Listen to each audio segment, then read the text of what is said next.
happens every it happens every last Friday of the month, and today is the one where we are bringing this session for you. Before I actually invite my esteemed guest, I would like to talk a little bit about Samarthya and this program. चूंकि हमारे साथ हिंदुस्तान भर से parents जुड़े हुए हैं, इसलिए मैं बायलिंगुअल रहूंगी, हिंदी अंग्रेजी दोनों भाषाओं में बात करना चाहूंगी. यदि आपको कोई भी बात हमारी समझ ना आए और आप उसे ट्रांसलेट करवाना चाहें, you feel free to put your comments in the chat box. I'm proud to represent Saamarthya here. I have my entire team I have with me to present this session. Saamarthya empowerment series आप जानते हैं सामर्थ्य organisation की तरफ से शुरू की गई है. सामर्थ्य एक ऐसा फैमिली रिसोर्स सेंटर है विच इज पुणे बेस्ड, जहां पे हम न केवल न्यूरो डाइवर्स बच्चों से जुड़ी चीजों पे सॉल्यूशंस पे काम करते हैं, बल्कि पूरे फैमिली सपोर्ट की ओर ध्यान देते हैं. सामर्थ्य तो Sakshi, can we move to the next slide? Yes. So Saamarthya works it's a Pune-based center, but we also have lots of various online services. The main focus of our services is therapies and intervention. We work right from the early intervention to the higher education. As far as the therapies are concerned, occupational therapy, speech therapy, special education, nutrition counseling, parents training and parents counseling, academic support, NRS program के लिए academic support, और कुछ बहुत सी inclusive story telling books और sessions हमारे प्रोग्राम का एक बहुत अहम हिस्सा है. सर्विसेज टू स्कूल, ये ऐसी सर्विसेज हैं जो हम अपने सेंटर से बाहर जाके देते हैं. हम बहुत सारे स्कूल के साथ हमारा एसोसिएशन है. हम बहुत सारे आंगनबाड़ी प्रोग्राम कर रहे हैं, जहाँ पे हम टीचर्स को, सपोर्ट स्टाफ को न्यूरोडाइवर्सिटी इश्यूज से अवगत कराते हैं, उनको ट्रेन करते हैं. We equip them to handle children, work with children in their environment. Our place is called Family Resource Center because that's the core of our identity. We love to work with the family, not just with the child. And in the center, we have different kinds of programs, social skill group, functional skill groups हैं हमारे पास. हम एक school readiness programme भी चलाते हैं, जिसमें वो बच्चे जो अभी स्कूल में गए नहीं हैं लेकिन स्कूल जाने की तैयारी कर रहे हैं, स्कूल ऐसे न्यूरो डाइवर्स बच्चों के लिए, या स्पेक्ट्रम पे, माफी चाहूंगी आप पीछे जो आवाज सुन रहे हैं वो मेरे 14 साल के on spectrum son की है. He knows that I'm on this session and he loves making that sound. So we have school readiness program. It is for those children who are planning to get into the school, and we are readying them for the school. This thing. Sukoon Parent Support is our most loved program where parents come, join a group where they listen to each other. It is not, it's a group where parents एक दूसरे का साथ देते हैं, एक दूसरे की बात सुनते हैं, अपने एक्सपीरियंसेस शेयर करते हैं. बहुत कुछ होता है इस सुकून ग्रुप में, और ये ग्रुप पूरी तरह पेरेंट्स के लिए है, बच्चों के लिए नहीं. सेंसरी स्प्लैश हमारा एक और बहुत इंटरेस्टिंग प्रोग्राम है, और बहुत सारे इस तरह के प्रोग्राम्स होते हैं जो कि आप हमारी वेबसाइट पर जाके या हमसे किसी भी तरह कॉन्टैक्ट कर सकते हैं. अगली स्लाइड पे आप देखेंगे कि हम ये जो आज का प्रोग्राम जो हमारा स्वयं पेरेंट सीरीज है, Sakshi, can we move to the next slide? We are SNIC Rehabilitation Center. It is this program. We are doing it with association with SNIC Rehab Foundation.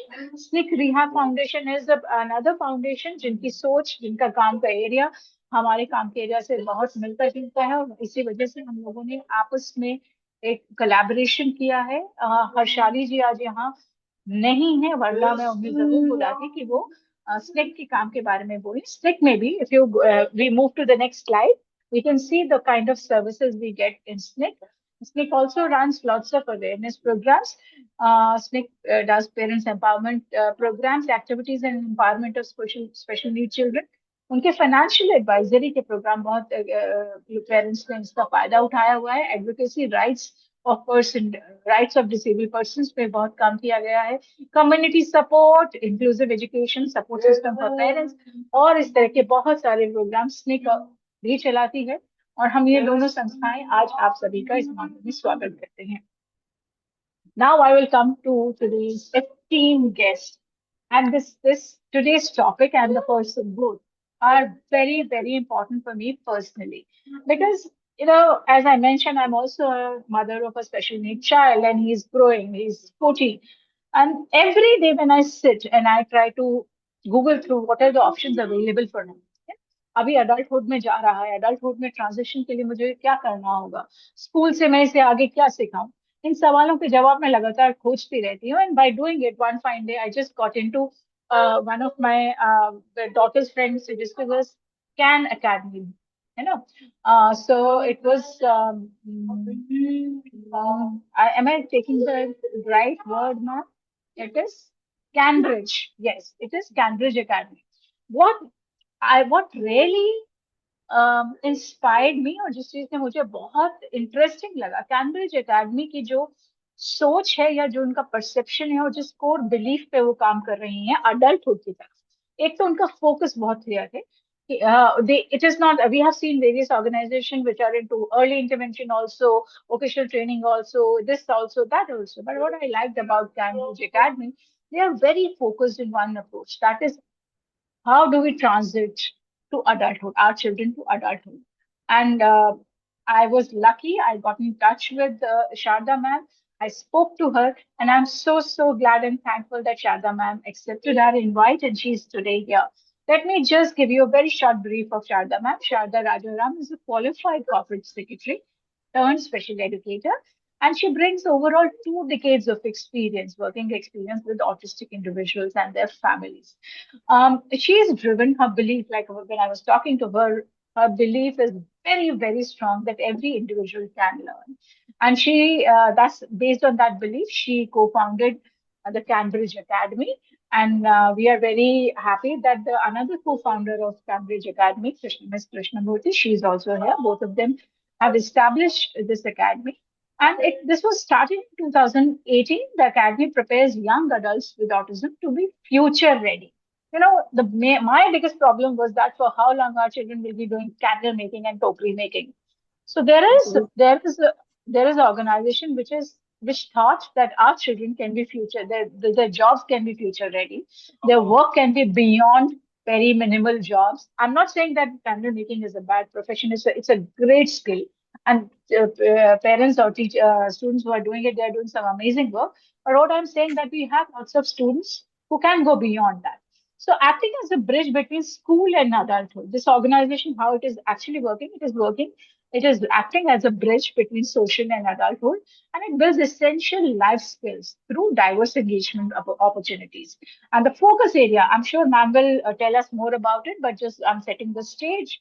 And I can say जो इनके focus areas हैं, जो सबसे महत्वपूर्ण 4 बिंदु हैं जिस पे ये काम करते हैं, वो है वर्क, वेलनेस, को dependent living in the community और communication.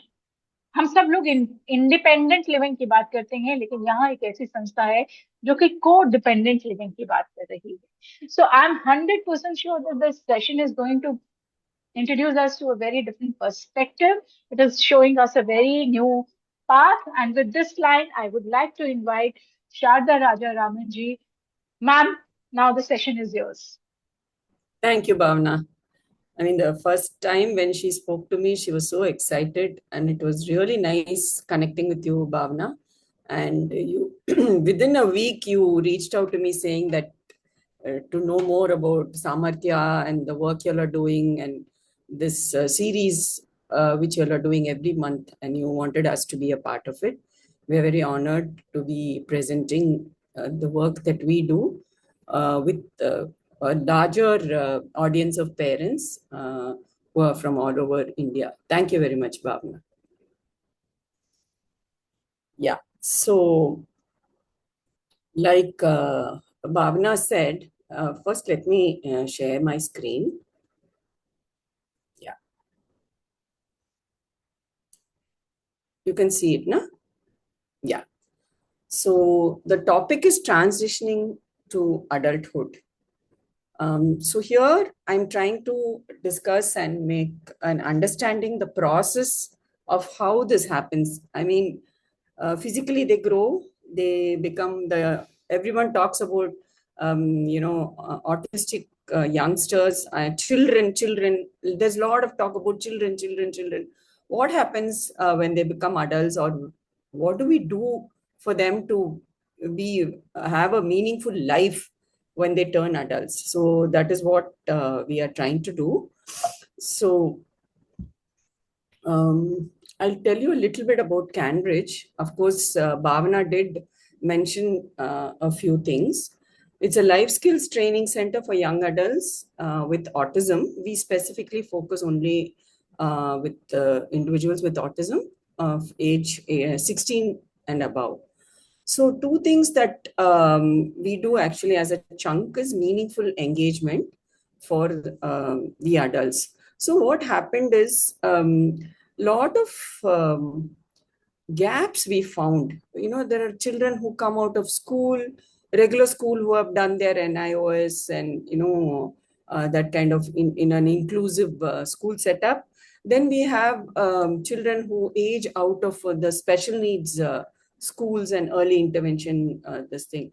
So we found that there was a gap. So what do generally typical children do after 16? They don't immediately jump into work. They don't start going to start working in a center as an intern. And it's not like that. Regular typical children have that one transition period they have. Like after they finish their school, they do choose what they want to do, what is their interest, whether they want to do science group, whether they want to do a commerce, or whether they want to do the arts. So those children have that option to look for their interest and develop, and then they go out into the world to pursue whatever they have developed a skill in that area. So we found that this is a huge gap with our population, with the neurodivergent population, especially with autism. In Chennai, we didn't find much of a thing happening. So with Kavita and me, we kind of formulated this whole program. And I should say it organically grew with our boys, because we did not make a syllabus and say that, they're going to study this, and then they will learn this, and then they'll be out of college. Like college for 3 years they do, and it was not like that. So it just grew organically with our boys. And what we found that basically, if you look at the day of a youngster, they do something which keeps them occupied during the day, and then they do things like fitness, they do things like hanging out with their friends, and then slowly they move into their own lives, like they move out of home and things like that. So if we want our youngsters to have a life like that, so how do we prepare them for that? How do we prepare them, and what are the kind of training and what are the kind of exposure we give? So that was how CanBridge came about in 2018 with three boys, and then it has grown. And now we are into the space, and we have been here for 8 years. And I think we have kind of experienced some amount of learning with our boys, which we want to share with you today. Okay. So I think I'll jump into the topic. So what does adulthood mean for all of you as parents? What is the first thing which comes to your mind when you say my child has become an adult or is going to become an adult? The first thing is you want your child to be independent, right? Is that not the first thing which I know, even as young parents, when parents come to us, or I have met them over the years, the first thing they say is, I want my child to be independent. When he's older, I want him to be independent. And then the other thing we hear is all the other things. I want them to be employed, or I want them to be meaningfully engaged, do something, in their day, a good part of the day, they should be doing something meaningful, which for regular people or typical people, it is their work, right? They do something which they keep themselves occupied, which gives them a remuneration and monetary this thing. That is one. Then some of them say that, I am an adult when I move away from home. Like you talk to teenagers or any of the regular kids who are in college or they say, no, I want to be away from home. I'm an adult now. So that is one thing which comes to the mind when you talk about becoming an adult. And then they have to be able to make decisions, know what they want to do, how they want to be, where they want to be, all that they want to make decisions. And other thing is they have to be a part of the community. If they're an adult, they should be able to manage to be a part of a society or a social setup or a set of friends to hang out. So this is something, again, as they become adults, they form their own friends, they form their own circles, right? When they grow up, it's no longer what they are doing with their parents. They form their own little circles. And something which is very important, whether you're a young kid or whether you become an adult, this is something right from the beginning, that health and well-being is a big part of being, when you become an adult or even otherwise. This is something which is throughout your life. You need to be healthy and stuff. So now I would like to go a little more deeper into this. So first thing is, when you talk about being independent, I think Bhavna, little bit, she touched on that topic. So what we believe and what do I think is, are we all really independent? All of us. Do we lead our lives like I can do everything on my own, like I am an independent person? But actually, if you break it down and see, we are interdependent, right? We depend on so many things. All of us are on various aspects of our life. We can't be doing, everybody can't do everything. No? There is something for everyone in this world to do. And we all kind of depend on others. Even as adults, as, fully grown adults, we still depend on small things. We want somebody support or someone who can do it for us. Even to go from place to place, it can be your household chores. We don't entirely do there. We do get some help. We need people to do, even if you're at home and you're not having an outside help. Say you're living, you ask your mother, hey, can you just cut the vegetables for me? For example, you take that support from somebody within your family, or you get a housemaid to help you. And going from one place to another, you depend on a driver, or you go by a Uber. You may drive your own car, but even otherwise, some of us don't drive, so we depend on something else. So though driving is a life skill, we are taking that support. We are being dependent on some sort of a service. Similarly, for handling money, so many of us are now quickly looking at our phones and doing digital payments and stuff. So everywhere we are taking support for our living. So we look at it like nobody is actually completely independent. So interdependence is something which we think is very natural now, and we should look at what are the kind of supports that your youngster will need to be independent. There are certain things, non-negotiables, which you want them to be independent. But for some of things, you may have tried very hard, because we are talking about them at the age of 16, 18, like that. No, so there are certain things as parents, as educators and therapists, we would have tried very hard with that individual for a long time to come. Maybe that child is not getting it. Right? So instead of getting frustrated and saying that, no, I somehow have to teach him, even after they are 16, 18, we have seen families who are still sitting and trying to teach them the basics of reading and basics of some other skills, which probably with some amount of support, they will be ahead in that area, in that skill. So it's very important that you kind of find out what is the level of independence that the youngster can achieve, and what is the support that he will need. That's very So, important. Sharda ma'am, there is a very interesting thing coming up, and I really like that you picked up this topic. हम सारे parents ना independence और interdependence के बीच में घिरे रहते हैं। अभी एक पेरेंट ने मैसेज किया है कि ma'am, independent needs to do ADL activities on their own. तो आप Yes. इसको कैसे फर्क, पेरेंट्स को कैसे फर्क बताएंगे कि इंटरडिपेंडेंस क्या है और इंडिपेंडेंस क्या है? What is the difference?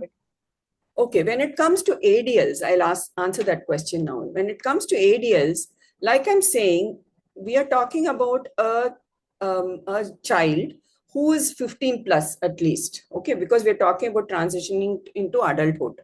So when the child is 15 plus and ADL you have tried, say, for example, let me put it like he's not brushing his teeth properly, okay, what they do is they know the steps to brushing.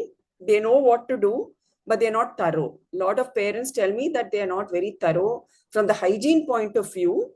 He's not independent, because that's a different issue. That's a different issue because he is not understanding what is hygiene, how many times to do it, how clean I should be. That is a different issue. But what you're looking at is whether he can brush his teeth. In case he's not able to, after you trying so hard for at least 12, 13 years, then I think we should look at what is the kind of support he needs. In the sense, like maybe once a day, you may have to use some other method, like those other brushes you get, no, those electric things, or if he's very sensitive, probably allow him to have his way and periodically get it cleaned by the dentist or something like that. Or even in their dressing, if they're having, not being independent in wearing their clothes properly. So how can you alter it? Can you keep it in a particular way that he's able to take it and put it on his own? And there are things which you do systematically, probably he will learn, because it depends on where is his problem. Is it because of motor skills? Is it because he's not understanding sequence? Or where is the problem? So that is where the ADLs is only one part of your life. Na? ADLs is when you talk about, say, for example, the third point I've put is staying away from family. In that, the first thing which comes to the mind is ADLs. If he has to be away from mother, father, or the immediate grandparents, will he be able to do his ADLs on his own? Right? So that is what comes to your mind. It is, if he needs that kind of support, he needs it. We have to, as parents, accept that he needs that support, right? Even if he's going tomorrow to some group home or assisted living home or something, that is, you will have a document or the whatever you're giving background about your child, that he needs that support in that area. It's okay. So that after reaching a certain point, after trying very hard, if that is not happening, there is no point in keeping on harping on that. Rather than slow steps move them forward, they slowly move. But sometimes they reach a point after which they get stuck. So instead of just trying again and again and frustrating them, and you also getting frustrated, we have to kind of find what is the kind of support and move on to the other areas. Have I answered your question? Yes, ma'am. I think when we see the other things, no, you'll slowly also get some idea of what this whole thing is about. So when we talk about being meaningfully engaged, so how do I find how to engage my child? So we talk about the personal interest.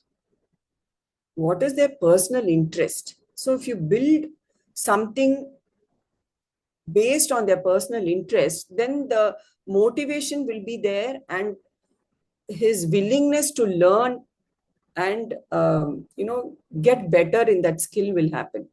If it is something that you want him to do, and which is something which the child is not interested, then it becomes difficult for us to find meaningful engagement for the youngster. So many times parents tell me, I don't know what he's interested in. I don't know what he's interested. Whatever I ask him to do, he will do. If I give him computer activity, he'll do. If I give him something, he will do. I really don't know what he's interested in. Right? This is a kind of thing we very often hear from parents, like, how do we find out what is his interest? So the interest can be something which the child may have in terms of, it can be even something like a music. It can be that he just likes to walk up and down. It can be like he's something he does repeatedly. Okay, that can be the strength that that child has. Like there are, loosely we say as OCD, loosely used term is OCD, which is, I mean, we shouldn't be using that term, but a lot of autistic young people have this habit of keeping everything in place. It has to be in a particular way, and that is a strength. So that can be something which we can pick up as, this person has got attention to detail. He can do things in a very organized way. So that is a strength, that you can take it as one of the strength that he has. And also, what about somebody who's likes to say walk up and down? Can we look at some activity which what do you say, which includes a lot of walking, which gives him some sort of that sensory thing is also satisfied. For many of our youngsters, we feel that there is a sensory part of their seeking, which kind of many times goes with their interest. Okay, like if someone is very interested in eating and cooking, a lot of them are interested in eating and cooking related skills. So there also we try and see, like, just say there is a student or a youngster who's very interested in cooking. Okay, then he's not he's not able to cut vegetables properly, but he loves to do that work. So how do you develop that skill for that youngster? You want him to do something else, but he's showing interest only in the kitchen related activities. He comes, stands next to you all the time. Whenever you want to do something, he's there. You can see that he wants to do that. So what we can do is, we can use adaptations. If that child is not able to use knife properly, we can use a vegetable chopper. So if we use a chopper, that child is able to cut vegetables, so that his ability to do that particular activity will increase. Actually, we have some examples of some of these things which has happened in CanBridge. We do like vegetable cutting is something some of our boys learned to do. So we started doing small activities relating to, we used to make like a salad and things like that. And he was very interested in doing that. But we saw that he's finding it so difficult to use the knife, because he was having some difficulty in maneuvering the knife. So when we got this chopper, where it dices it beautifully, and it was so easy for him to do it, it became an activity which he was so interested in doing, and he started helping at home. And so much to say that after a couple of years, we have got him an internship come, like a sort of a job in a catering firm, where he goes, along with another youngster, they both go there only for the vegetable cutting department. They chop vegetables for 2-3 hours and they come back. So this is something we were able to do to develop the interest of that particular youngster, because we saw his interest. We knew that he had some shortcomings. We gave the support, and he's now happily occupied, 2-3 days in a week, he does this and comes back.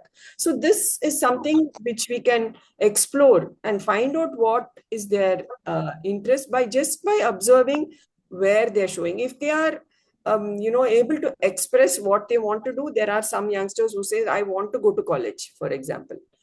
They are saying, I want to go to college. So we need to find out what will be functional for that youngster if he goes to college to go and study and do this. He wants to do something. So this is how you kind of find out what is their interest. And why we need to do that is because it brings a structure to their day. It's very important that we find something which they can be engaged, which will bring a structure to their day. If that is not there, then that routine is not there. And for a couple of years, I think that happened for some of them during the COVID. See, there was no structure, there was no routine. They sort of got lost out in that and lost a couple of skills, or we had to rework on that.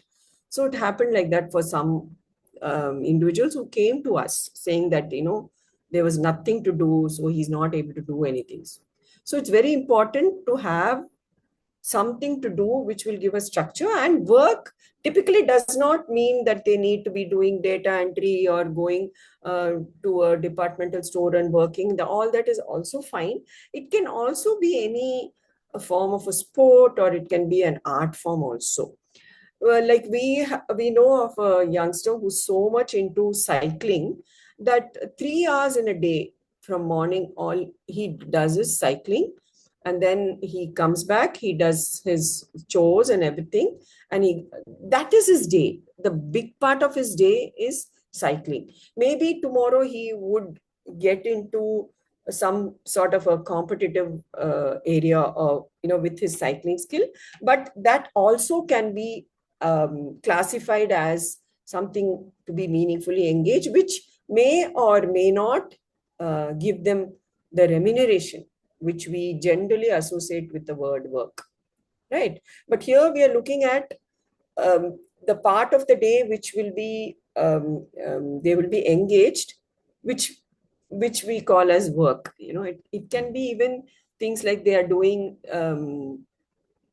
any of these activities. It can be art, like there's somebody who loves to do art, like for say he's able to engage for even 1 or 2 hours. We know of some youngsters who have stopped going to centers and stuff. I'm talking about the ones who are in 20s, early 20s.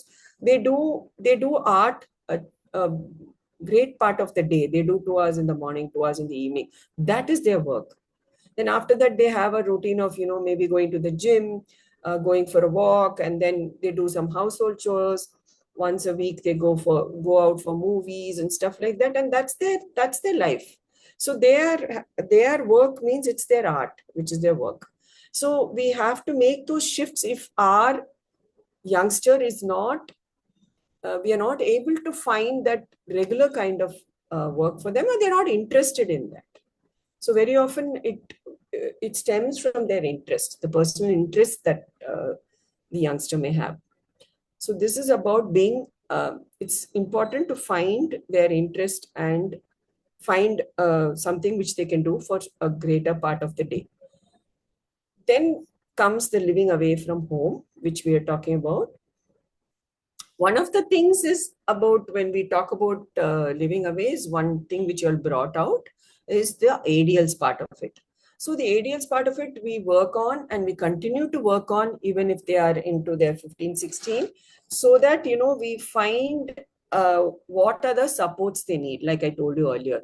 And also at this point, I think somewhere we can start thinking about what would be the child's, say, what is a kind of future you're looking for him? Is he going to be with you forever? Is he going to be away from you?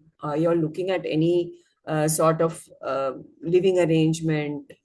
Is it going to be sort of group homes, or are they be going into other kind of projects which are coming up all over the country?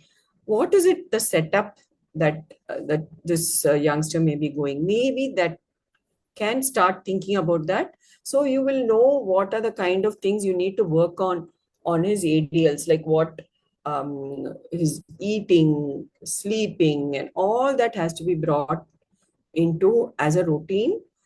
For that, what is an important thing is to expand the circle of support. So we talk about initially it is the parents, the siblings, the family members, right? So you say there is an necessity that the mother has to travel. Will he be able to? Will the child be able to stay with the father or the siblings or the grandparents on their own, without much of a problem? So that is the first thing that you all can start working on as parents, to leave your child to sleep. I mean, it even starts with, I think, if many of the your children are sleeping with you in your own bedroom, I think it starts from there. If that is still happening, we have to systematically work on them sleeping on their own.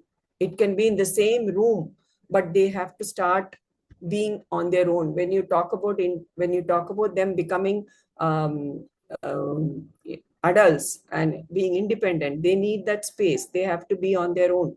So if they are still sleeping with the mother or the father on the same bed, I think the first place to start is to move them away. In the same room, they can be on a different bed. So from there, can they be on their own? Can they spend the whole night without the mother being in the environment? Can they spend time without the parents, just being with the grandparents or somebody they're very used to? If they have older siblings, can they be with them? You'll have to build this support system. That is something that needs to be worked on by parents right from the time they are stepping into their teens and growing up. Then the extended families of grandparents, uncles, aunt, like the father and mother's siblings, or very close friends or cousins they have who frequent to the home, or older cousins, they can be the ones who are their support, not only to sleep or be at home, even spend time taking them out, being with them, have spending time with them, chilling out, taking them to the mall. All that can be part of this, what this circle does for you. This I have put CanBridge community, but it can be any of the other next circle where they are very familiar with. That's what we mean. It can be the center they go to, the teachers, or if someone, they have caretakers, or even if they have your live-in maids, or you have maids who come and go part-time and they're very comfortable with them. Can we look at an evening that you go out and the maid spends time with your youngster? Things like that have to be thought of and start working on, so that they are kind of getting used to the fact that you are away from them for a while, short period. So first it can be in a familiar setup with different people other than the main parent. Then it can be in the same familiar person in their house. If it's the aunt's house, they can, if they're very familiar with the aunt, they go to the aunt's house and spend some time there without you. So like that, we very consciously, you have to make this plan and develop this larger circle, so that your child has a bigger circle who will be part of their lives, and not only the parent or the grandparent, which is very important. Because as they grow older, that is what they also want. We have seen, they just like any other youngster, they have, though so much, the parents and the mother say, no, he can't be without me, he needs me, all this they say when when they are the youngsters, as even when they're 17, 18, 20. But the fact is, they are okay to be away from you. It's the parents who think that they cannot be. Just like any other typical youngster, they love to hang out and be with their own peers or older people. Actually, they're very happy to be there. So it's up to us to start developing this circle where you keep expanding the circle so that you have a wider support system for you.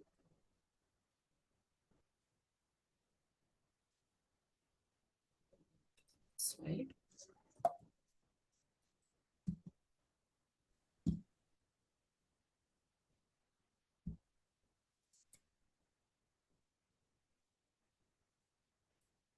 Okay. Then is the communication. So for when your youngster is growing, we have to make sure that there is a communication system which is built for them. On the spectrum, we have quite a big percentage of the population which do not actually use language to speak and communicate. They very often use phrases or single lines, or they have their own way of expressing themselves. So this developing a system of communication for them is something which needs to be worked on from when they are very young. If they are not able to develop speech, then the supportive system of any AACs, using visuals, using apps, or any such thing has to be a part of their learning, so that when they are reaching this age, there will be some, at least the basic things that they need to say has to be kind of understood by not only the parent or the teacher, by also the extended, that circle that we were talking about in the previous slide. If that circle is able to understand what this person is trying to communicate, that should be in place, because otherwise it becomes very difficult for him to be away from you, to be on his own, to be independent. All that, it will come connected back to he's not able to express himself. So at least some basics and some sort of supports for his expressive language will have to be in place by the time they are transitioning into adulthood. It will be a work in progress, because a lot of them are still learning many things in language. So it will be a work in progress, but it has to be consciously something. As parents and educators, I think it is our duty to give them that support, because otherwise they are lost. If we are not providing that kind of support for communication, they are lost. And because of that, there are a lot of breakdowns will happen. See, when they're very young, they're satisfied by just telling you what they want to eat, where they want to go. But as they grow older, they also want to say different things. They want to express different things, ask you various things. But that inability to do so may lead to some behavioral breakdowns, and very often behavioral breakdowns happen. One of the basic reasons will be because of the lack of communication. They are not able to convey, they're not able to express what is happening.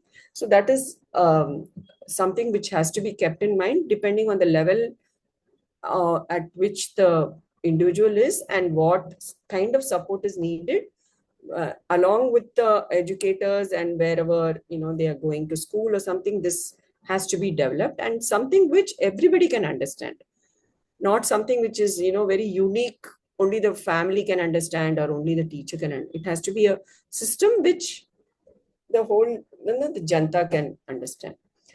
And a very important part of growing up, choice making.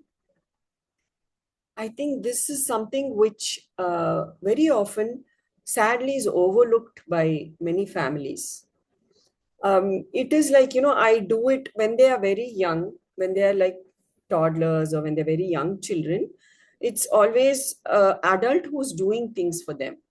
And they just do it very, like robotically, very systematically. And it's not even given a thought that that child may have a say in that. As simple as even choosing his own clothes. Choosing his own clothes. How many parents actually think about it as something that maybe today he doesn't want to, the child does not want to wear this particular dress that we're taking out and keeping. Will he be able to make the choice? The child will say, I don't want to wear this, I want to wear that other. Are we giving those choices? Things like food. Are we giving the choice that today, would you like to eat dosa or would you like to eat idli, for example? It's the same batter we are using. Are we giving them a choice? It's always we make something and just place it on the table, and then for very young kids, they are fed.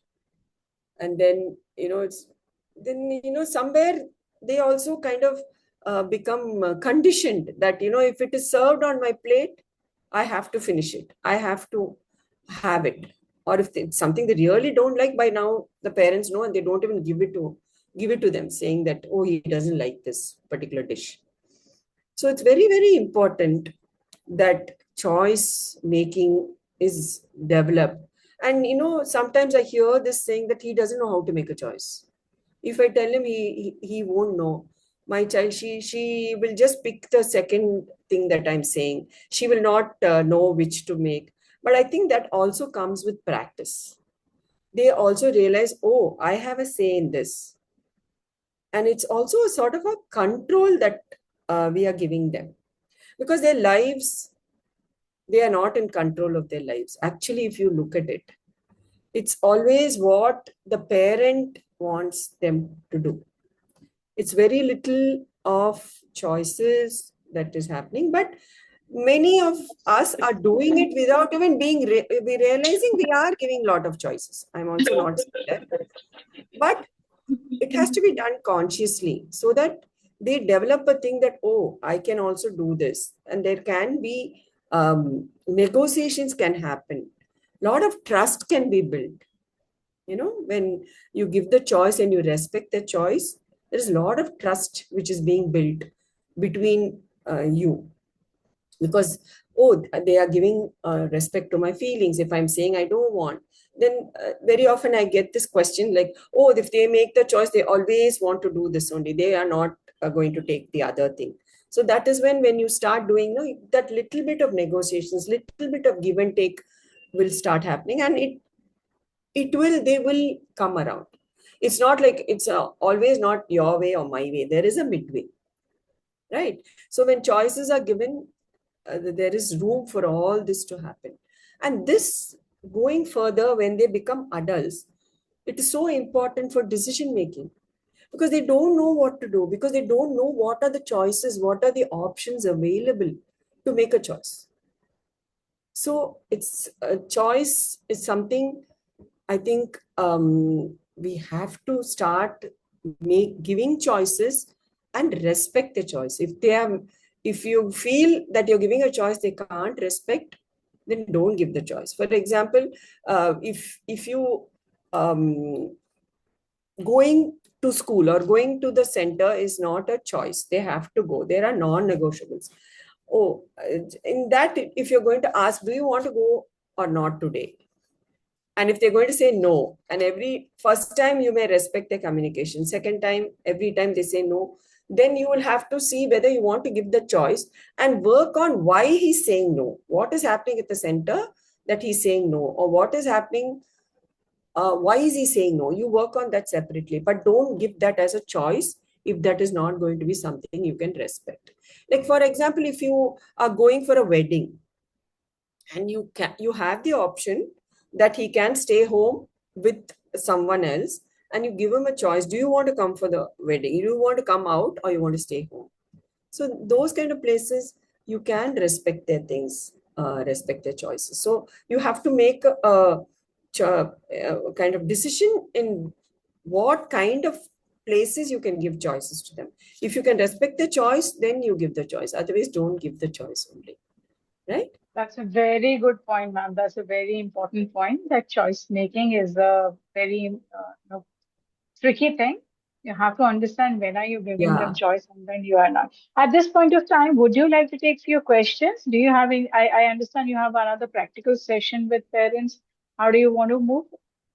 This choice Can we take making, I have a small video. I'll finish that and then maybe we'll, if Sure, anyone, ma'am, sure. I don't know. I have not seen the chat. Are there any questions on the chat? There are very small 2-3 questions, but yes, we can go ahead with the video and then we'll. Sure.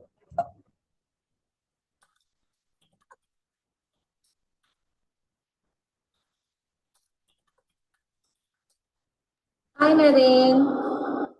Today we have ukulele, metallophone, drums. What do you want? Ukulele. Okay. Anand, today lunch menu. What do you want in this?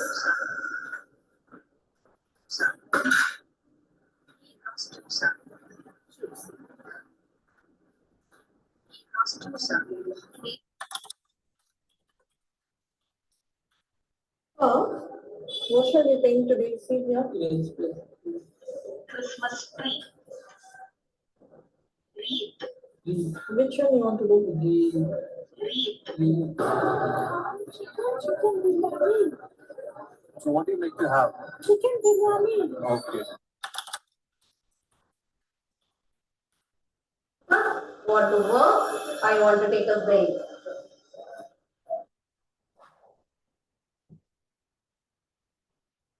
Yeah. So this is an example of giving choices in various activities in different things. Like there are, even if they are able to talk and able to say, sometimes we feel that when we give that visually, you are asking them and giving the time, actually we should give them the time to understand what we are asking. Even in like the last small bit you saw is, even for work, we are giving the choice whether he wants to work or he wants to take a break. Because when say he has work for half an hour, after 10 minutes, you see that the child is restless or they automatically, spontaneously also ask for a break. But sometimes they are not very sure whether you're going to give them the break. So when you offer it, they happily take the break. So it's like also, it's so important to give choices. And like Bhavna said, it's a tricky thing. So you have to be choosy where you're giving the choices. So any questions are there? There are obviously parents are curious about Avas. How do we use this app or do it? So I understand there has to be a totally separate session on Avas Yes, because that's it a is full-fledged. ours that, It yeah. is Avas. Yeah. One or two.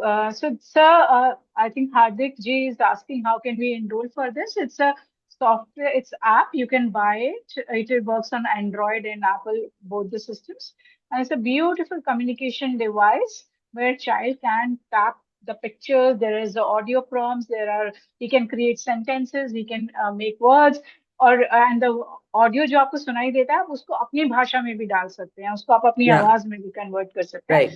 ये बहुत अच्छा app है. आप अगर if you want, Samarthya can create another next webinar based on this.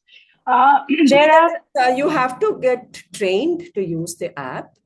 The parent also, it's very simple to get trained. very simple app. It's Yeah, very simple and app. it can be customized, like Bhavna said. It can be customized in language. You can use your own voice to give the audio to the thing, and it is being used for little higher, making sentences, for story reading, various things.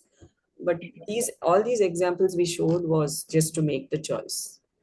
So we have few questions, which is like one parent wants to know that they are very confused how to identify the interest of their child. And I think that's the question of every parent, including me. बहुत मुश्किल होता है, समझ ही नहीं आता. हम जो काम करवा रहे हैं वो काम कर रहा है, but we don't know what is his interest area. So maybe in your next practical session, if you have, are you addressing that issue then? Otherwise, you can answer this question: how to identify what is the interest area of our child. So the interest area, we have to expose them and allow them to explore various things you can, expose them to. Finding out from where they are veering towards. Like if it is something to do with the sensory, if they are interested in, say a tapping, or there's somebody who's always listening to music. Do you think that they can do something with music? They can do something with if they are a person who's doing repetitive thing, you can try and introduce weaving to them, because weaving is it's a repeated action, and it doesn't need much of a what do you call how do I say it? It's therapeutic, and they can automatically learn. The steps are very simple. And they can learn weaving. And you can explore the arts. You can start from the arts actually, to start and explore what they would like to do. That's what we also did when a student comes new and they say that we really don't know what they're interested in, we start exploring with the arts actually. And from that, we can also find out if they are rigid, and if they need more guidance in other things. And then also different areas, like, you can try photography, you can try cooking. If that person already is interested in computers and knows a lot of some amount of typing, you can try things like copying skills, or you can try data entry. And today, if they are interested in watching videos and stuff, you can try things like teaching them how to edit videos, giving voice into the video, making animations with the video. So these are multimedia things which are so much available, which we don't explore. A lot of kids sit with the screen and sit with this. It is only discouraged. It can also be something you might find their interest area in that, right? And if they're a very active person, we can look at some sport that probably they would do, and try and develop the living skills in terms of what they may be doing at home, in terms of what they would do for themselves, like making a simple meal for themselves. In that itself, you will sometimes find out what is their interest. And if they're doing things very systematically, orderly, if can we teach them how to put out stuff in a supermarket, or we have one of our youngsters who's very interested in movement. He just likes to walk about. He likes to do things moving around all the time. He's a very strong young man. And the other strength of his is he likes to sort things. He's very systematically, he will sort. So we were very lucky enough to find a place, a farmer's market, where he volunteers, where he goes when the market is there twice a week. He goes, helps them to sort all the vegetables, carries and goes and keeps it in every row, all the fruits in one, the vegetables. So it's such a lively place with full of youngsters and volunteers doing this. And he's made his own community there, where they are so happy and inclusive of this youngster, and he loves doing it. So he goes there twice a week and does that. So all this, it took time to find out. It takes about a year, more than a year or more than that, for us to find out what actually interests the youngster. It's not easy. Sharada ma'am, if you allow, I would like to share here my personal experience, how I identified the interest of my son. Sure. Yeah, so for years, usually we parents think that understanding the interest of the child is exposing him to different things, which we did, which every parent does, like taking him to golf classes, taking him for swimming, taking him for painting classes, they were sending him for some other classes. So morning to evening, we have been sending him for various classes, and we realized that he probably didn't pick up, even after many, many years of these classes, he did not. But he has been going, he picked up some thing to do, but it is something which he picked it up and taking it to another level on his own. One fine day, what we realized that when Dhobi brings clothes, शाम को जब आपके घर में कपड़े आते हैं, press वाला कपड़े लेके आता है, nobody taught him, nobody explained him कि इसमें से कौन सा कपड़ा उठाना है, which cloth is whom. Suddenly one fine day we saw that he likes taking out clothes from that, segregating by the person he knew, which is my mother's clothes, which is my father's clothes, and going and putting them into the almirah. Imagine that was the point when we realized that probably housekeeping is something which she is interested in. And from Absolutely, absolutely, absolutely. See, we so saw one example of one of the things I heard. One uh, youngster he used to break bottles. His thing is he loves to break bottles. Okay, so then they didn't know what to do with it. This is something which has happened abroad, but the way they channelized that into this thing is. He was made they segregate the garbage, they put all the bottles, plastics and all that, where they break it and throw it, so with proper protection and all. So this youngsters has started helping in where they separate the bottles. He goes, breaks the bottles, and he separates and puts it in that. Happily he's engaged, and it's a useful thing which somebody else is doing. So it is, you don't know where you will find this thing. We think, oh my god, he's breaking bottles, it's a destructive thing. But see how they're able to find for him to do something with that skill बिल्कुल and ma'am, that मेरा भी यही interest. कहना है कि आमतौर पे हम पेरेंट्स ना इस उलझ में आ जाते हैं कि नहीं, अगर वो पेंटिंग कर रहा है तभी वो इंटरेस्ट एरिया है, अगर वो क्रिकेट खेल रहा है तभी वो, बहुत छोटी चीज एक इंटरेस्ट एरिया हो सकती है. अभी हम रिजिड दिमाग से सोचेंगे there are 5 areas, we'll expose the child to those 5 areas and things will work out. No, imagine breaking a bottle can be tomorrow turn into a livelihood. So you open your mind and see things in which your child is interested. As ma'am said, that even running from one corner to the other corner is interest. Now it's up to you as parent, how do you convert that interest into an occupation and engaged thing. Engagement. So Yeah, into an it's engaged not thing. easy, but we have to keep trying. Yeah. So, Matt, would you like, can I open the forum for parents for open questions, or would you like to present No, something there's more? a little more. Let me just finish this. I'll quickly run.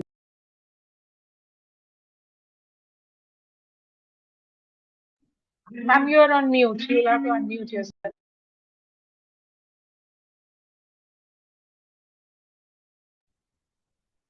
Okay. You can hear me now, no? Yes. So the social inclusion, we'll have to work on this. Shopping is a life skill which we can work on. Even small things, what they want to buy, take them to the shop, they buy. Eating out with, like you must have seen in that video, we take our boys every week, we take them out to one of these places, and they are part of the community. They people around know them. It's very important for them to be seen, and for our youngsters to experience the public spaces. What do all youngsters do? Yeah, they all like to go out and hang around. They're not the ones who want to stay at home, any youngster. So it's we have to create these opportunities to take them out, and something they enjoy. And in this also, you may find something that they may be interested in, believe me. So this is something which we can include in their plan. And health and wellness, I think this is self-explanatory. For physical fitness and for the emotional mental health, you can see that in a day they do any of these things. It's very important, because when they grow up, they have to be doing something physical. It can be walking, running, cycling, any of these things. And also try and introduce some of the art forms which gives them a downtime. It doesn't have to be learning, teaching, like you were saying, going for a drumming class, going for an art class. It can just be them exploring and on their own, doing it on their own, which gives them a downtime. Like how all of us sit and we may scroll our phones, we may listen to music, we may read a book. That is a downtime that we have. I think for our youngsters also, we'll have to find that downtime for them.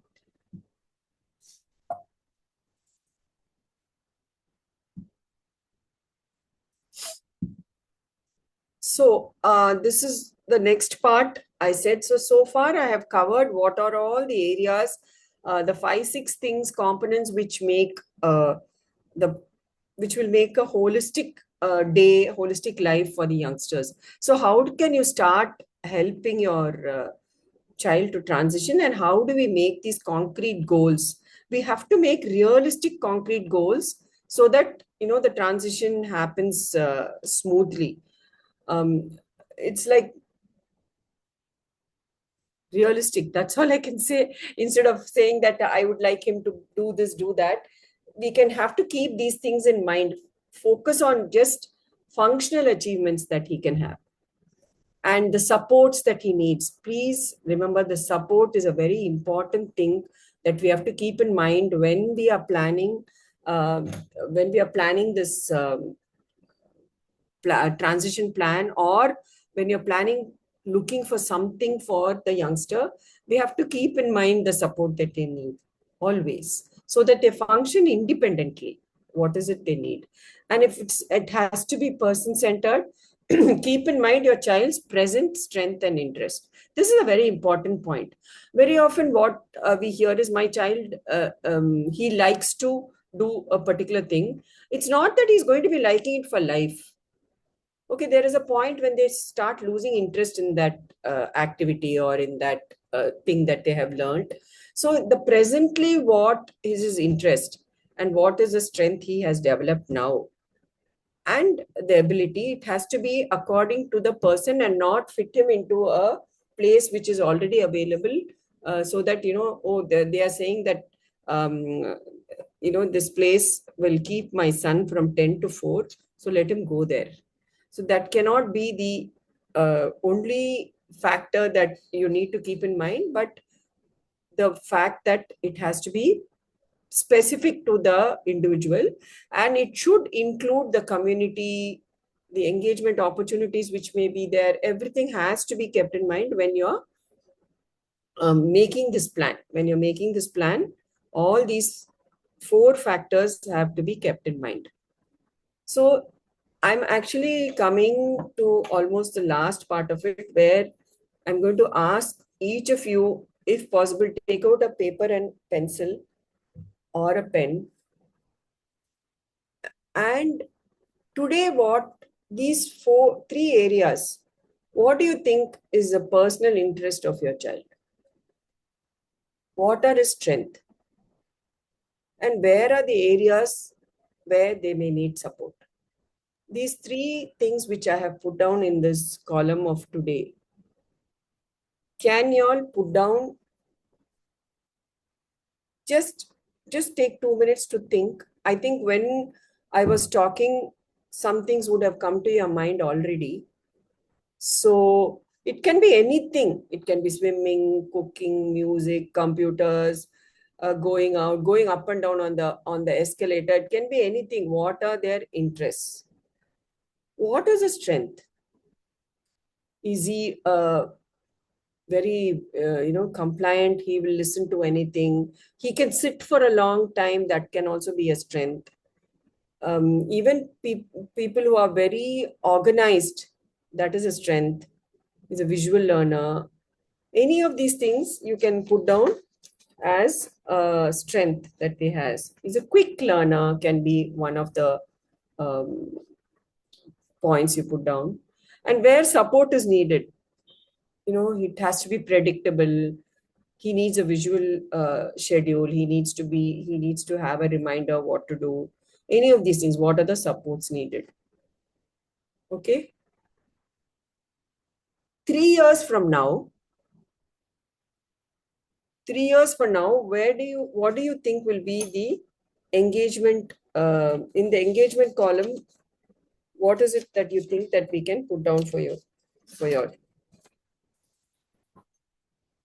that, what you can do today is kind of explore the areas of interest.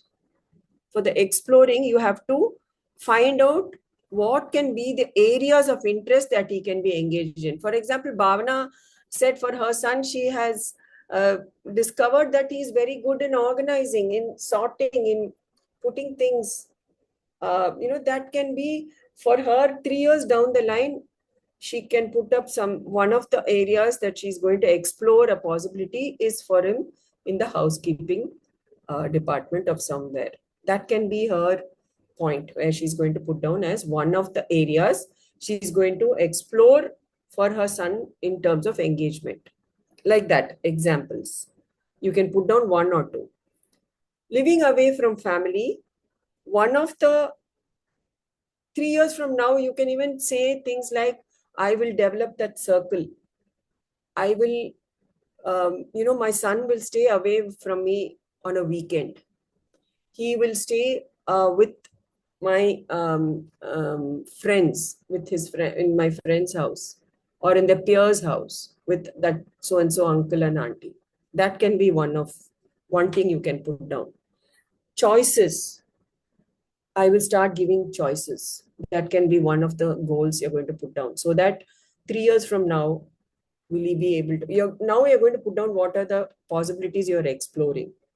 Then for the community, start taking him out. If he's a person who's not interested in going out, don't just give up.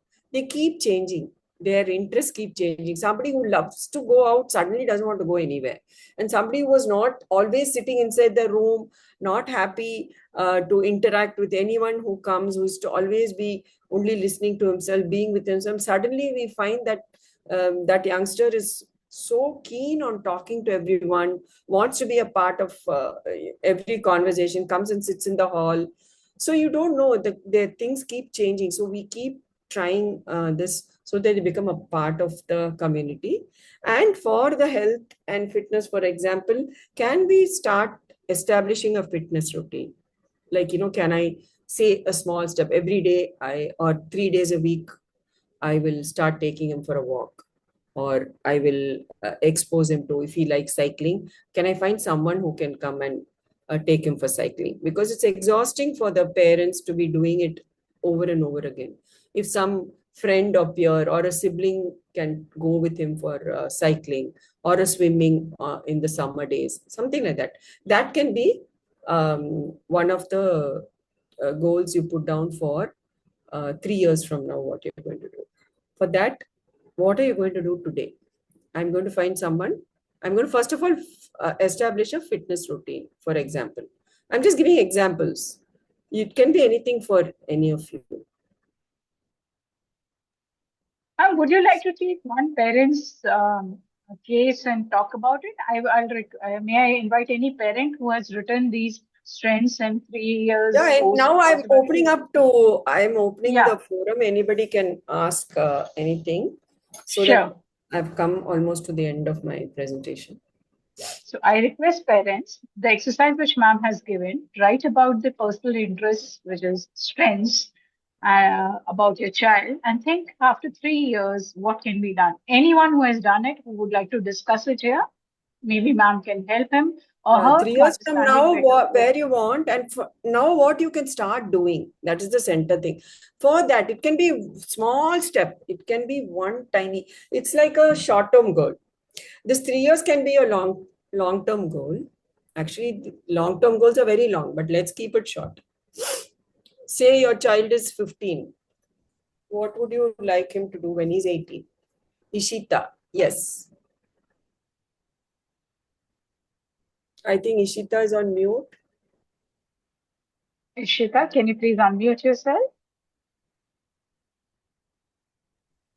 Hello, ma'am. Yeah. Yes, hello. Ma'am, our question is, me and my wife Hashima over here. We just want our boy is 19 years old now, and we want to make him. Our goal is to make him independent on his travel. Actually, we live in Okay. Singapore, so there's public transport over here, It's very good. and Yeah.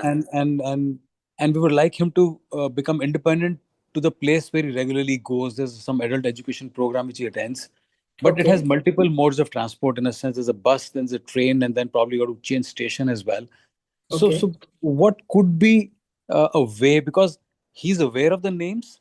With us, he also knows which platform he'll go to, but he'll forget to get out of the right stop, or let's say something where the right next station he's not aware on that part. is he dependent on us? Is that the reason why he thinks in his mind that my parents are around, so I don't have to bother about it? How can we make this more independent in the next years or months to come? Okay. So where are the in this whole process of him starting from home and going to that place, you said there are 3 different modes of transport he needs to take.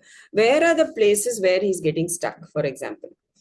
If you feel like he's not getting down at the right train station, but he knows Correct. to That's the main thing. So he doesn't get down at the right train or the bus station. He's basically, when he sits in the transport, he's kind of on his own. he's lost. Despite telling him that, Rahul, you have to see, this is the landmark, this is the bridge coming, our bus stop is the third one. I mean, he won't kind of register this, and we're trying to do this for the last 5-6 months now. He's getting slightly more aware, but could there be some another? Do you think some visual clues or some alarms or something will help him?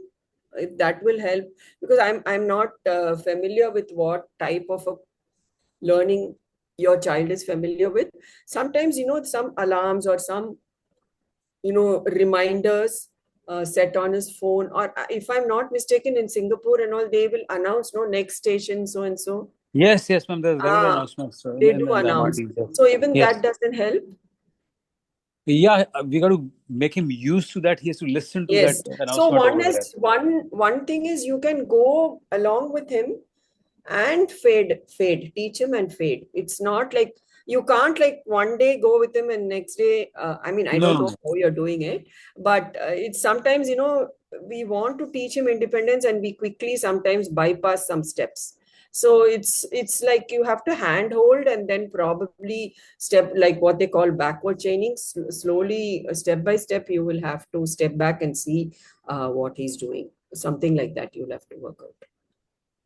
Okay, ma'am. Thanks. I mean, you gave a good hint that some reminder kind of a thing can be Yeah, given. you can use reminders on his phone, because I think in Singapore now they're very clockwork. They don't run late like unlike here. So you can have those kind of reminders or something on his phone, something like that. I don't know what would work for him. Yeah. In Delhi, One- ma'am, in Delhi Metro, we have that line, light blinks. There are stations mentioned, and whenever the coming station is coming, the light blinks on Will it. blink, yeah. Yeah. So if you have that system there, that's a very good visual clue. Correct. So we can use that also in case that's a system. Correct. Yeah. We have that. And ma'am, where are you placed? I mean, your institute is in which part of India? Chennai. We are from Chennai. Chennai. Okay. Yeah. Okay. Yeah. Thanks. Thank you. Tejaswini, ma'am, I'm not able to see any parent. I think I'm not the host, that's why I'm not able to see who's raising hand. So may So actually, Ishita's hand was raised for a longer time. Okay, so can we request Ishita, maybe you can ask now. I think Ishita was the. Ma'am, meanwhile, you can make me also the host. Person who spoke. Yeah, ma'am. Sorry, actually, Ishita's phone you're using. It said Ishita, but he's so the I've one taken who the hand spoke. down now. So, ma'am, make me the host. I'll coordinate that. Preeti. Okay, Preeti. Preeti, ma'am. Yes, Preeti. Open. You're on mute, Preeti.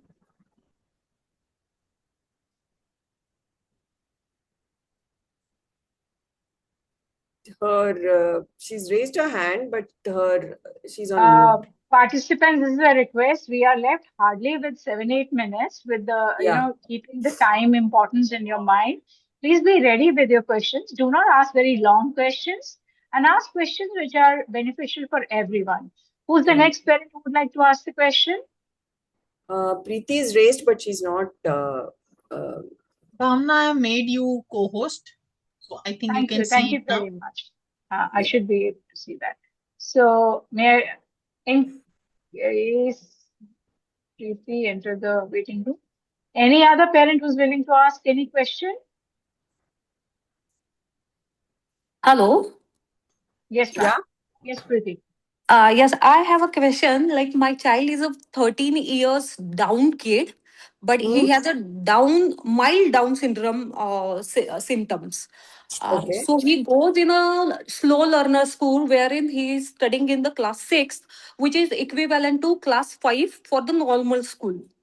Okay. So his strength is he is very organized. He makes his own choices. He does all his work independently. He is not dependent upon me. He even does Okay. not. A lot of time I am traveling outside of India, but he lives with his maybe with his father or maybe grandparents. So he's Very okay with good. that.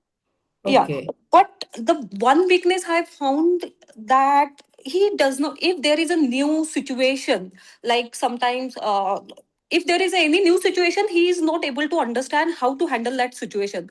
For Hmm. instance, one day his bottle broke in the van, and he was like he started crying. He don't know how to react or what should we do. So every time we are going to face a new situation or new problem, so he doesn't understand that. So how to train? No, this, is difficult for you to find, to, train him, because you don't know what situation he's going to face. Right. So you'll have to teach him how, when he's faced in this, to ask for help, or you teach him some techniques where he can calm down instead of getting hassled or getting anxious about it. Okay, Because but he is not outspoken. He Hmm. doesn't speak a lot. He is engaged in yeah, himself. He don't like to communicate a lot. He has some 2 or 3 friends only, wherein he will communicate with them. Mm, mm, mm. So See, that's what, then his communication skills only have to be built, Noma.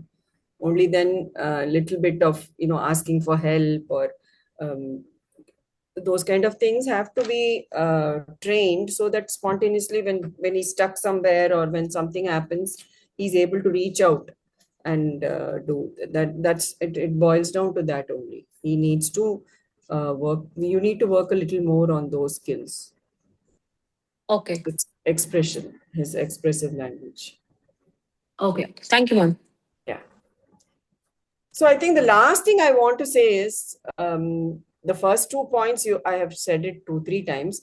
The last sentence I've written is what I want you all to take home. Treat your youngster like an adult first. When they become adults, very often continue to treat them as children. I mean, it's quite natural, because we always look at the child as a child. However old they become, we think they are those young, helpless little, uh, child that we had. But it's very, very important that you start treating them like an adult, respect them with their choices and their communication. So this happens only if you're consciously, doing that once they're getting older. Because we slip back into that mode of being like a teacher instructor demand situation. We should slowly become like a buddy, like a team member, like a facilitator. I want to do this, can we do this together, something like that, rather than giving instructions and getting them to do. This is something we have to start consciously doing when the child is becoming an adult. Treat them like adults, not like children. This is something I want all of you to That's a have. great advice, very meaningful. Sharda ma'am, the last thing, would you be able to share the address, contact number of Cambridge Academy? Yes, I can see it on the screen. And can you just briefly tell our parents that what kind of trainings happen in Cambridge? And in case any parent want to enroll their child, what is the process and what are the possibilities with Cambridge? Okay. So what we do is, I think I briefly told. So we explore, I mean, expose and explore, allow them to explore many of the activities when they come into CanBridge. So our whole program evolved with our boys. So the first set of boys were very interested in the kitchen related activities. So first we started doing cooking, Then they used to make vegetables and we used to send it home. Then we thought like a couple of them were very interested. So they cook their own lunch every day in CanBridge. So the boys themselves, they go shopping. They make a list if depending on the menu, what the menu is. They make a list. They go shopping. They come. They sort it out. Cut vegetables. Cook. Eat. All that happens. And some of the other things we do, which are sort of work and engagement, is we do like beads. They work with beads like jewelry, but that is again not in a set pattern that they have to put it in a particular order. It is more creative. They do it their own way. So they work with beads, then they work on the loom, they do weaving, and a lot of the arts are there. We have visual arts, we have music, we have movement, and we have photography also, which are all more on the expressive side of it. Then the supported living, to stay away from family, we have started this like a home away from home program, where I think it's more than 2 years since we are doing it. We have taken up a small apartment where the first set of boys have now started staying overnight, like sleepovers, with their friends and staff, so that we train them very systematically, initially to be away in the evenings, then we made it into dinner time, then they slept overnight, they used to get up and go after coffee, then we extended to breakfast, and now they are staying till lunch on the next day. That is the first batch. The second batch are now staying back till 8 o'clock. In fact, today they are there. So this is the other chunk that we do, is help the families and the boys, train them to be away from their families and to live independently. So that is one thing we are doing. And we are looking at only youngsters above 16 on the autism spectrum. And we go as depending on, we are not very large in number. We are very particular about having full concentration on services for each one independently. So our numbers are small. So depending on the availability, the admission process will happen. You can contact us at this email ID, which is given down, and we will get back to you. Thank you, ma'am. Thank you. That was very useful information. And now may I request Tejaswini ma'am to put Saamarthya's slide. So, parents, thank you for your participation. We would like to tell you a little more about Saamarthya. As I have mentioned in the beginning of the session, that Saamarthya is a Pune-based, Baner-based family resource center, and here we do therapeutic interventions, we do education, online education, and you can see on your screen there will be our email ID and address. So Tejasvi ma'am, if you could please share that. One sec, I'm just sharing it. Give me a minute. For in Pune, looking for a 101 personal assistance, any kind of counseling, parents counseling, student counseling, education on therapy, you can reach out to us. You can call us. You can write to us. Apart from our, 101 services, we run a very beautiful NIOS teaching program online also. We call it NIOS Udan. We prepare students across NIOS level A, B, and C, and we just don't do the academic teaching. We prepare them for a vocational transition. That's why I was very interested when ma'am talked about transition to adulthood.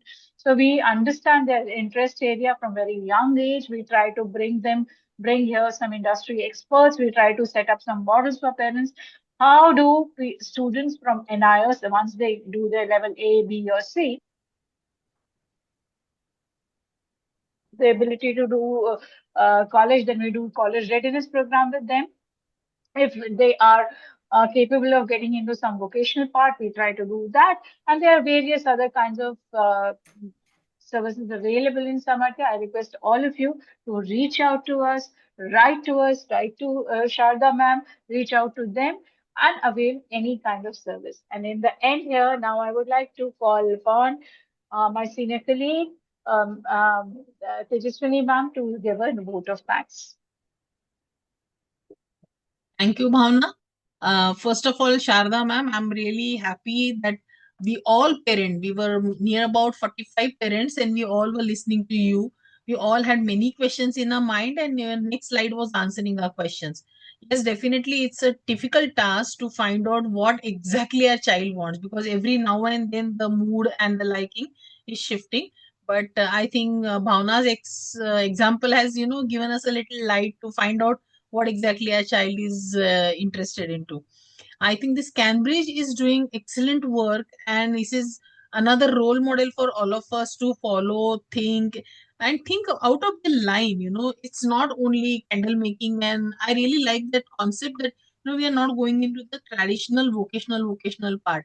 So this thing is really good, and I'm sure most of the parents are now will start thinking about it, right? Because sometimes we need directions. We have these things in our mind, but you have given us a very good direction, and I'm really happy for having you here. Maybe we would like to have some other session more deep into it, whether parents, now again, we will be getting many questions even after this webinar. I will definitely like to coordinate with Bhavna and get some more guidance from you. And also, I'm very much thankful to Kavita because she was putting all the answers to the questions Yeah. about your address and email ID and all. I was actually hunting from where I will get it, and suddenly I saw Kavita madam putting it. So Kavita, I'm are really you thankful there? to you, Kavita, for that. Come No, I on, couldn't you're see her, there. but the post was coming up.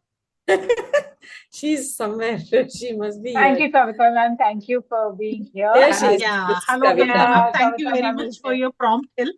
And I'm sure this is a big guiding light for all the parents. Thank you very much. And Thank you. Thank you for invite both of you. participating. I invite both of you to visit our center in Pune. If you ever get a chance, Definitely, please come. We'll come. definitely we will work because we are also You guys working and also thinking. come. Please come to Chennai. Come to Sure, CanBridge. we will. Yes, We yes, will. it's definitely I'm thinking about it because this is the need of an hour. Everyone is now thinking of it because most of the parents are, and there's so many options available around. So when we talk about choice making, if the choice is to make between two or three, then it is much easy. It's like, Oh, buying sari. When you go to any nearby shop and buy sari in limited 5-6 saris, it is easy. When you go to Nalli shop and all 7 floors, then it's gone.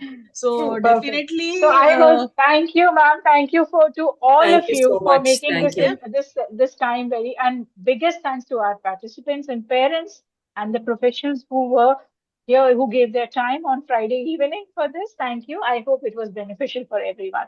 Thank you. Thank you Please do so much. watch out this episode on YouTube. We will be YouTube. putting this session on YouTube. So those who missed it out, do not forget to share it with your colleagues and other people who will be benefited out of it. Please use YouTube recording of it. Thank you very much, everyone. Thank you. Thank you, Bhavna. Thank you, Thank you, ma'am. Thank you Tejaswini. so much. Thank you. I'll be officially ending the meeting now. Yeah. Thank you. Bye. Bye. Bye bye.